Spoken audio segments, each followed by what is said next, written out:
Good morning, everybody, and welcome back. Today, we're out for another walk. Hey, you know what? There's no rain today. We don't have the big winds, and the smoke isn't too bad, although there's a little bit of a haze. If you look up front there, you can see it's a little bit of a smoke still happening. We still have this smoky, in the atmosphere, in the air here. But I want to talk about something. I ran into an old coworker of mine from, the previous employer, and I'd worked with him for a while, and then he had moved on to another role, and so we had worked together a fair amount, and we knew each other quite well, and we even did a lot of similar schooling, and so it was pretty cool to run into this gentleman here yesterday.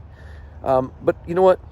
The bottom line is I figured something out. In talking with him, it was pretty quick to realize why a lot of people don't retire, or they take their time about it, or they're a little reluctant. And have the conversation with him was that thing that actually exposed that very truth as to what a lot of people are fearful of. And we'll talk about that here.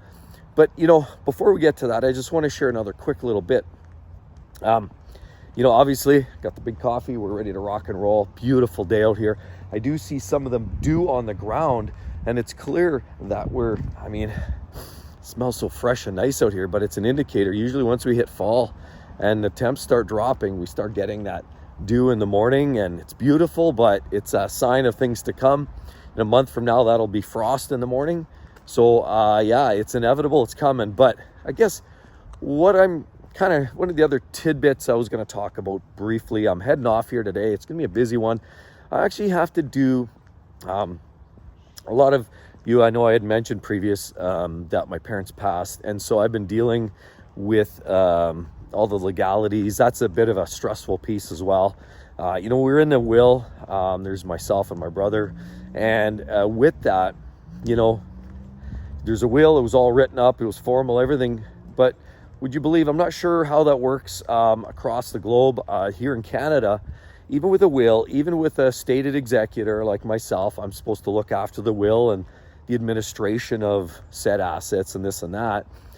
It was kind of interesting to find that there's other legalities. Didn't know, nobody knows until they go through it, really, unless you study it. But I had to get a grant of probate, so I have to probate the entire, the whole system and the whole process. So in other words, it's a lot of legwork. You have to inform people. You have to basically just go down to the law courts, fill out tons of paperwork, do a bunch of T's and C's and P's and C's and everything else. So it's quite a bit of a rigmarole to get through all of that. But at the end of the day, I'm heading off downtown here today. I got to go do that, take care of it. It looks like we finally got the probate was granted. Everything was approved by the courts as it stood. So, you know what? That's another phase, going through all that stuff with the parents. It wasn't easy.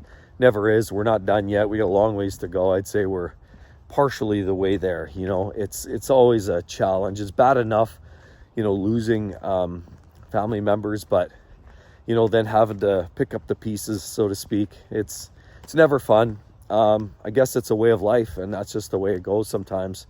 So anyway, I'm going downtown to do that. But I guess what I'm kind of getting into the point of, after running into Buddy there, I won't mention his name just for an anonymity sakes specifically, but ran into him and we chatted for quite a while. It was good talking to him, because when I departed, my old work phone number, everything, emails, everything went immediate, shut it off. I was barely out the door, lights off on everything. And I did have a personal phone, but I wasn't sharing it with a lot of people. I was pretty careful about just keeping it fairly quiet, fairly hidden. I just kind of wanted to keep that separate, my personal and work. And I think that's always an important thing to think about when you're working. You've got your work life and you've got your home life. And the less you cross over, likely the better. Because sometimes, somewhere, it's going to bite you. And honestly, in my opinion, that's just the way I've experienced it and how I've learned through the years. It's okay to keep things light and fluffy, but at the end of the day, the serious stuff, you're better off, don't talk too much about big things in your life, because sometimes not everybody has your best intentions in mind. And I've learned that the definitely significant ways. So anyway, the point of the matter isn't that. The point is having the cell phone, the email, it all went bye-bye. So I lost touch with a lot of people, some of which probably could care less where I am or what I'm doing. Most of them probably. But there's a few, and that it's always great to touch base with. And even throughout the work career and even beyond, we always had a little bit of that personal connection. So it's kind of nice to keep in touch with some, there's those few, and we talked about the network of people in your life, and rarely do people at work become true friends. And I would agree with that 100%. This is what I consider, kind of like, he's a bit of a friend. So anyway, we'll leave it at that. Ran into him, and it kind of dawned on me after 20 minutes of talking, he just absolutely hammered me with questions. Now, I'll be the first to admit, I'm not a financial advisor, and I'm not going to pretend to be. I know enough to be dangerous. But, I've learned a lot through the process, and, I understand a lot more after asking questions, dealing with some of the, the finances and the legalities of, what this retirement or pensions or what all that looks like.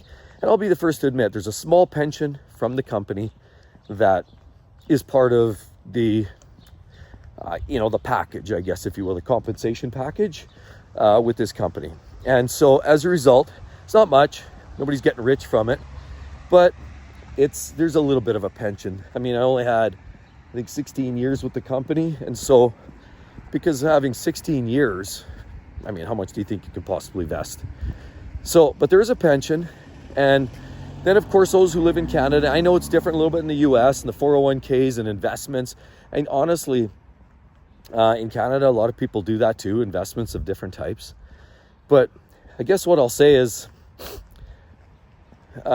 this friend of mine really surprised me with the questions and the caliber of questions about the timing of, the pension, the timing of when you can draw your CPP, the timing of, what am I doing in between time, old age security, all those pieces.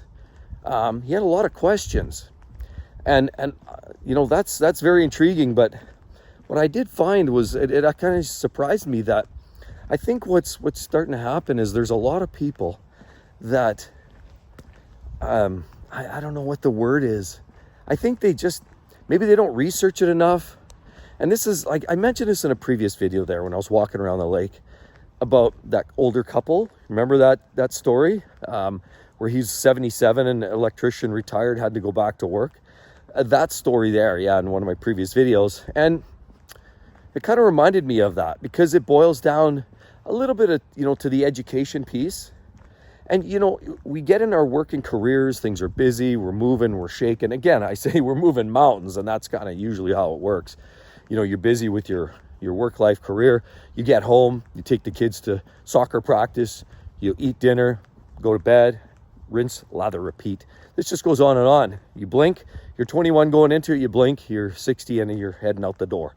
So a lot of times people don't take the time to educate themselves. And it was pretty clear after chatting with my friend there that I think that's, and I'm not, honestly, before going into this process, I was probably very much the same. I didn't really know lots about any of this. Again, I've learned it having to kind of get force-fed going through this process. But that is the one thing that I realized, and I believe that's a holdup for a lot of people, is they don't know how close they might be from retirement. And there's this natural fear of the unknown. And I think in this case, my friend's kind of ideas were, what do you do here? What do you do there? How can you do this? Why, if you delay it? What does that do when you delay drawing your pension? What does this mean? And there was a million of these questions, and it started to spark this thought in my head. You know what? A little bit of research. I would suggest anybody who's looking at retiring, maybe if you're, let's say you've been investing. I mean, ultimately the idea is to invest, put the most away, and reduce and eliminate all of your debt. That's the key things ultimately into retirement. Elimination of debt and debt load and burden. And of course, knowing that you have some cash flow in retirement So making sure that your investments are working for you and that you don't have a huge debt load going into retirement. But outside of that, once that stuff sort of the ball's rolling and everything's cool, I think the other thing you got to think about is educating yourself a little bit on the timing of some of this. You say, okay, I'm retiring at 55, my CPP won't start paying till 60, or 65. Yeah, 60, I believe. 65 for CPP or for old age security. My company pension, I can draw that as early as 55, but it's grossly reduced. Here's the amount. If I wait to 60, here's the amount. If I wait to 65, here's the amount. And so it scales, because if you wait, obviously, and the same thing goes with CPP, Canada Pension Plan, if you delay that and defer it, your monthly payments generally go up. So they're saying the longer you hold off, the more we'll give you. We're dangling that carrot. And so if you dangle that carrot long enough and you hold off from grabbing that carrot, you will get larger payments, but then you're battling with the back end on risk, right? How long are you going to live? If you risk the chance, you keep pushing off and eating cat food just to save a buck, that's the scenario that a lot of people find themselves in. And that's why a lot of people continue to work. Now, I'm not saying quit your job, by no means. I look at my parents, they weren't really in a position, even though my dad retired and my mom kind of at the end there. But financially, I know in retrospect, weren't really in a great position to retire. And I think that's the story of a lot of people. They don't have the means, maybe they physically don't make the money to be able to save. I'm hearing, it saddens me, because this is kind of the world we're in today, that a lot of people just physically don't make the money. They've been grinding at work and their ass to the bone for 35, 40 years. But even the hourly wages that some of these folks make, or their monthly salaries or whatever, is not enough to pay for their house, their food, maybe a cheap little car, and then put money away for savings. I mean, you really got to work on that major priority to get that money in place to be able to retire. And it's heartbreaking to see a lot of people that want to retire, probably deserve to retire, but can't, because they didn't maybe have the income levels to sustain. They didn't have the money coming in. They weren't able to put enough away. And so now they're having to work till 65, 70. I had a gentleman there reach out on the comments that he said, we're lucky in Canada because we're able to draw our pension at 60 or 65. I don't know. You know what? It's changing all the time. Currently 60 is where I'll take my pension, likely. But he had commented that 67 in Australia, 67 years of age is sort of that mandated age for retirement. And I know here in Canada, the feds are talking possibly even bumping ours up to 70. Now, it hasn't gotten any airtime lately, but I do know that this has been a conversation piece and it's been brought up. And anytime that there's whisperings of it, it's probably not too far around the corner that, in other words, they wouldn't pay out the Canada Pension Plan monthly payments until said date. Currently, maybe it's 60. They want to bump it up to 67 or 70. That's rough. I mean, could you imagine having to work full time till you're 70 years of age? And some people love it. And they're in a position, in a job, and it's not that stressful. And maybe it's not that physically demanding. And that's okay. Like, some people are just loving their work. And some people are small business and they have to work.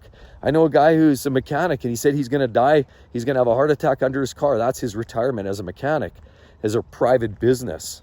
So, everybody's got their own timing, and that's fine. But to be forced, not everybody wants to work to 70 years old. And that's why currently I'm a believer in, if you've got the means, if you've got the funds and it works, why not retire? The sooner than later, ultimately, if everything lines up. And so this gentleman here, a friend of mine, had asked a ton of these questions. And really just, emphasize the fact that I think a lot of people, including myself, because I was exactly in the same boat until I started going through this and having to research it. But a lot of us just haven't really dug in. We've, lived life with horse blinders on, and we haven't really dug in and thought about this in too much depth. And I think that's the problem, is that not everybody's kind of, prepared for that, the eventuality of what that looks like. And right, so if you're not prepared and you don't have the money aside and you haven't even thought about what that looks like, how can you possibly make that a go? So anyway, I guess what I'll say to that is I'd love to hear your guys' story down there. Like, are you well prepared? And I think it boils down to being prepared, being educated, knowing, balancing out, checking your timing on all of this. When does the timing look right for you? Do you have different stages of pensions, different stages of investments, all these things? You have to look at your entire portfolio and you have to balance that and say, look, okay, for this next 5 years, we're downsizing, or, our mortgage will be paid off in 2 years. We're close, but I'm ready for retirement. And I'll be getting 3/4 of my regular salary. And then after that, that drops off, and then here's pension. Phase it, research it, sit down with your financial advisors, accountants, if you have them, and definitely understand it. It's an important decision. And I'm never the one to say, hey, take it lightly. I'm just saying, we're not here forever. I could fall over right now, right after I turn off the phone here or the camera. We don't know. So that's why I'm just going to enjoy it. I'm out here and I see the same people, those two guys I just walked by, see them almost every single day. They're living life too. Some people I pass by here on my walks in the morning. Some of them are clearly, evidently retired. They're obviously, in that, 70s, 80s. I've seen some older gentlemen, but I've also seen younger people. And so, when it's your time, it's your time. And when you're ready, you're ready. But make sure you do the research, educate yourself. And having that conversation with my friend there was a stark reminder that I think not just him, all of us, myself included, we just live life. We pour money into wherever they tell us RSPs, we put it there. They say, hey, put some investments, we put it there. I would suggest being very engaged and deliberate on your investments. Don't just once and done it. Don't just set it up for regular payments.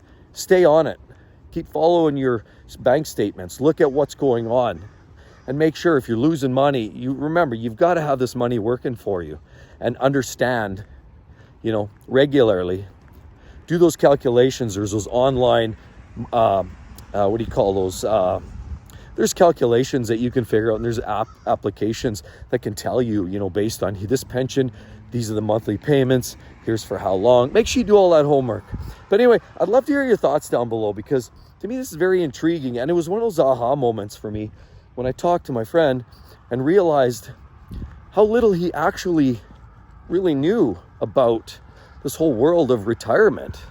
And the odd part is, or the funny part is, it's not like he wasn't ready for retirement. It's not like he was 23 years old and he was nowhere near retirement, so he's not No, this gentleman said he was packing it in at 55. He's my age. So he had basically a year out, and he had very, very little knowledge on the art of pensions and retirement costs and savings and all of that. So just, again, my reminder is just make sure you do your research, know what you're up against, and then that'll give you a better idea how you can budget. So please do drop a line. I'd love to hear your thoughts. Are you in the same boat? Are you well schooled on a lot of this stuff? It is crucially important before you pull the trigger. Anyway, hope to see each and every one of you real soon. Bye-bye.